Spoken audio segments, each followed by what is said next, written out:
যেখানে দেখতে জি5 হোক বা ধরুন প্রাইম ভিডিও, সেখানে সেটা আপনি অবশ্যই দেখে নিতে পারেন আর কি। ছবির মধ্যে আমার কাছে বেশ কিছু ভালো দিক রয়েছে এবং কিছু খারাপ দিক রয়েছে। তো প্রথমে ছবির মধ্যে রাইটিং এর বিষয়। রাইটিং এর কথা যদি বলি তো বলবো ছবিটার মধ্যে আমি একটা জিনিস জানি না এখানে, যেটা আপনারা কমেন্ট করে জানাবেন আমাকে যদি জেনে থাকেন আপনারা, যে এই যে পরিচালক মুরারি কিশোর, এই পরিচালক কি সুকুমারের অ্যাসিস্ট্যান্ট ছিলেন? মানে এটা আমার জানা নেই, জানলে অবশ্যই জানাবেন। কেন বলছি তার কারণ হচ্ছে এই ছবিটা যখন আপনারা দেখবেন, আপনার ছবির মধ্যে কিন্তু সুকুমারের সিনেমার অনেক কিন্তু রেফারেন্স বা এলিমেন্ট কিন্তু পাবেন।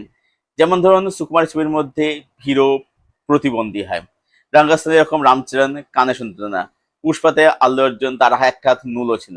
এবার এখানেও হ্যালো এভরিওয়ান, আমি সৌভিক, ওয়েলকাম টু সিনেগানি। এই ভিডিওতে রিভিউ করব তেলুগু সিনেমা লেনিন, যে ছবিটা এখন স্ট্রিম করছে জি5-এ। সেখানে অবশ্য আপনারা হিন্দি ডাবিং পাবেন না। আমি ছবিটা দেখলাম অ্যামাজন প্রাইম ভিডিওতে, সেখানে ছবিটা হিন্দিতে অ্যাভেলেবেল আছে। তো ছবির মধ্যে ফিচার করছেন আখিল আক্কিনেনি, ভাগ্যশ্রী বর্ষে, সুনীল এবং আরো অনেকে। তো ছবিটা কিরকম হলো? তো প্রথম আসে ছবির গল্পের বিষয়। এই ছবির গল্পটা হচ্ছে একটি গ্রাম যেখানে একটা রিচুয়াল হয়, সেটা হচ্ছে ভারতনাট্যমটা, ঠিক আছে, বা একটা যাত্রা টাইপের কিছু বলতে পারেন আর কি।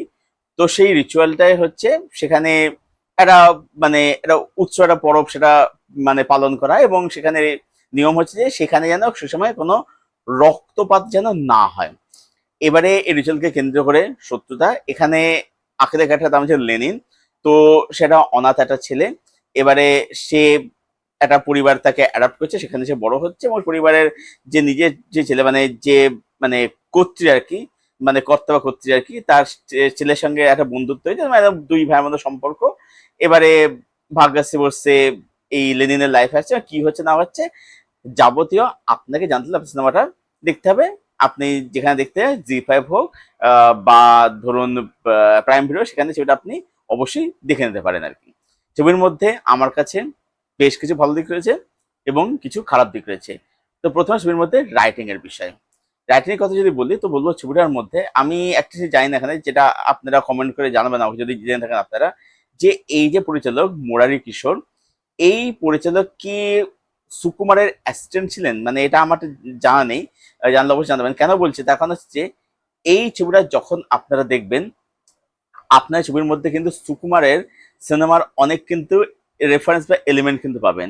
যেমন ধরুন সুকুমারের ছবির মধ্যে হিরো প্রতিবন্ধী হয়, রাঙ্গাস্থানে এরকম রামচরণ কানে শুনতো না, পুষ্পাতে আল্লু অর্জুন তার একটা হাত নুলো ছিল। এবার এখানেও মানে একটা ঘটনা ঘটে, এটা টুইস্ট এখানে আছে, টুইস্ট একটা না, টুইস্ট এখানে বেশ কিছু টুইস্ট এখানে আছে, টুইস্ট গুলো বেশ ভালো। তো সেটা দেখা মনে হলো। প্লাস এখানে রাঙ্গাসনের মতো কিছু এলিমেন্ট কিন্তু আপনি পাবেন, যেমন ধরুন মানে জঙ্গলের মধ্যে অ্যাকশন সিকোয়েন্স, হঠাৎ করে জঙ্গল থেকে অ্যাটাক করছে, এই যে ব্যাপারগুলো যেগুলো সুকুমার সাথে থাকে, যেগুলো রাঙ্গাসনের মধ্যে ছিল। রাঙ্গাসন যখন ওর দাদার সাথে অ্যাটাক যখন করে, যখন আর কি ওই জাকাবাদ গুন্ডারা আর কি, তো সেটা এলিমেন্ট কিন্তু আপনি এখানে পাবেন, ঠিক আছে।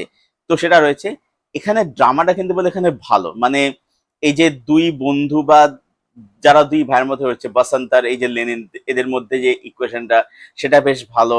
তারপরে হচ্ছে এখানে এই ফ্যামিলির অ্যাঙ্গেল, তারপরে হচ্ছে এখানে ভাগ্যশ্রী বর্ষার সাথে যে প্রেমের সম্পর্ক, সেগুলো বলতে ভালো করে কিন্তু এখানে এস্টাবলিশ কিন্তু করা হয়েছে। ছবিটার মধ্যে যেরকম ভাবে এখানে মহাভারত রেফারেন্স গুলো উঠে আসে, যেমন এখানে ধরুন দ্রৌপদীর রেফারেন্স বলুন, তারপরে হচ্ছে এখানে ধর্মরাজ যেমন কুকুরের যে রেফারেন্সটা, মানে কুকুরের যে এটা, সেটা যেমন উঠে আসে কিন্তু অবশ্যই কিন্তু বেশ বেশ কিন্তু ভালো সেগুলো আর কি, ঠিক আছে। এবং যে টুইস্ট গুলো, সেই টুইস্ট গুলো কিন্তু অবশ্যই ভালো। এবার আইটেম খারাপ যদি বলি, সেটা হচ্ছে যে আহ, তেলেগু ইন্ডাস্ট্রির সমস্যা হচ্ছে কি, ওরা মানে দরকার থাকুক বা না থাকুক, ওরা কিন্তু ভীষণভাবে মানে আননেসেসারি কমেডি রাখে। তারপরে ওদের একটা জিনিস কি, যে ওদের এই এখনো মানে 2026 দাঁড়িয়ে ওদের এই ফিমেলদের নাভির থেকে ওদের অপশন ওদের এখনো গেল না। মানে ওই হেঁটে যাচ্ছে, হঠাৎ করে মানে শাড়িটা কাপড়টা সরে গেল, হঠাৎ করে নাভিটা দেখা গেল আর কি। মানে ওই নাভির শট না নিলে ওদের মানে হয় না। ভাই তুই মানে পেছনে ব্যাক শট নাও, বা তুমি সাইড ফেসের শট নাও, কান দেখাও, মাথার চুল দেখাও, চুল এগুলো দেখাও, তোমাকে নাভি দিয়ে এখানে শুরু করতে হবে। তো এইগুলো খুবই মানে অদ্ভুত লাগে দেখতে। এবার দেখুন ব্যাপার হচ্ছে সুকুমার ছবির মধ্যে এগুলো থাকে, ঠিক আছে। আপনি রাঙ্গাস্থান খুবই ভালো ছিল, কিন্তু রাঙ্গাস্থানের মধ্যে সমস্যাগুলো ছিল, কিন্তু রামচন্দ্র হঠাৎ করে সামার বাথরুমে স্নান করেছে, সেখানে হঠাৎ করে রামচন্দ্র বাথরুমের দরজা ভেঙে পড়ে ঢুকে পড়লো। এগুলো আছে। পুষ্পাটা ছিল না, পুষ্পা ওয়ানের মধ্যে সেগুলো তো ভীষণভাবে ছিল আর কি। তো এই খারাপ দিকগুলো কিন্তু রাইটিং এর মধ্যে কিন্তু ভীষণভাবে রয়েছে আর কি। ঠিক আছে, মানে যেটা ছবিটাকে মানে বলবো যে অনেক জায়গায় ছবি না গল্পটা না কোথাও গিয়ে মানে একটু মানে রুদ্ধ করে স্তব্ধ করে দিচ্ছে গল্পটাকে আর কি। নেক্সট চার ছবির মধ্যে পারফরমেন্স, এখানে কিন্তু বলে আখিল আক্কিনানি কিন্তু বলে এখানে বেশ ভালো কাজ করেছে। আখিল জেনারেলি যেরকম ধরনের ছবি করে থাকে বা তার যেরকম পারফরমেন্স, এটা তার থেকে বলে যে অনেক বেটার হয়েছে। বিশেষত ড্রামা সিনগুলোতে, ইমোশনাল দৃশ্যে, সেটা সেখান থেকে পারফরমেন্স কিন্তু এখানে ভালো। মানে এই ছবিটা যদি আমি রাইটিং কাছে যদি একটু আবার ফেরত আসি কিছু মানে অল্প সময়ের জন্য, এটা শুধুমাত্র যে একটা ফ্যামিলির ইয়ে বা একটা রিচুয়াল তা কিন্তু না, এর সঙ্গে আরো কিন্তু আপনি অনেক কিছু কিন্তু এখানে পাবেন, সেগুলো আমি অবশ্যই এখানে বলবো না, সেগুলো সিনেমা দেখলে বুঝতে পারবেন, বললে সেটা স্পয়লার হয়ে যাবে। তো যাই হোক, তো আমার পারফরমেন্সে ফিরে আসি। তো আখিল কিন্তু এখানে বললো বেশ ভালো কাজ করেছে। যে অভিনেতা এখানে বসন্ত হয়েছে সেও খুব ভালো কাজ করেছে। তারপরে যেখানে কর্তৃদলটা প্লে করেছে আর কি, তিনিও খুব ভালো অভিনয় করেছেন। ওনার নাম হচ্ছে ঈশ্বরী রাও, তো তিনিও খুব ভালো করেছেন। ভাগ্যশ্রী বসে তাকে দেখতে খুব সুন্দর লাগে, দেখতে তিনি সুন্দর, তো তাকে আমার আহ, যথাযথ লেগেছে। এছাড়া ছবিতে সুনীলের কাজ আমার ভালোই লেগেছে। এছাড়া এখানে যারা সাপোর্টিং চরিত্রে অভিনয় করছে তারা তাদের জায়গাতে যত জায়গাতে ডেলিভার করেছে। নেক্সট হচ্ছে ছবির মধ্যে এডিটিং, এখানে এডিটের কাজ করেছে নবীন দুলি, যাকে সবাই চেনেন। অনেক ছবিধনিক থাকেন, বড় প্রজেক্ট সাথে যুক্ত থাকেন আর কি, নবীন দুলি এবং দুর্গা প্রকাশ। দুর্গা প্রকাশ হচ্ছে এর আগে রবিতেজার ক্র্যাক, তারপরে হচ্ছে সানি দেওলের জাট, তারপরে হচ্ছে থান্ডেলে, এসব কাজে তিনি এডিটের কাজ করেছেন। এডিটের কথা যদি বলি, এডিট কিন্তু আমার খুব একটা ভালো লাগেনি। কেন বলছি ভালো লাগেনি, তখন হচ্ছে যে ধরুন একটা সিন একটা সিনে যখন ট্রানজিশন হচ্ছে, সেটা কিন্তু পুরো ভালো না। ধরুন একটা সিরিয়াস সিন চলছে, এবার হঠাৎ করে একটা ছবির মধ্যে গান ঢুকে পড়ছে, এর মধ্যে গানের অত্যধিক ব্যবহার রয়েছে, যেটার প্রয়োজন ছিল না সেটা রয়েছে। প্লাস একটা সিরিয়াস সিন থেকে হঠাৎ করে একটা কমেডি সিনে ট্রান্সফার হয়েছে।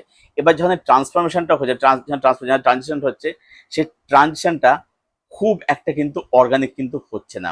এবং ছবিটার রান টাইম কিন্তু অনেকটা বেশি, ছবিটার রান টাইম প্রায় 2.5 ঘন্টার উপরে আর কি, প্রায় বললাম 2.5 ঘন্টার উপরে একদম আর কি।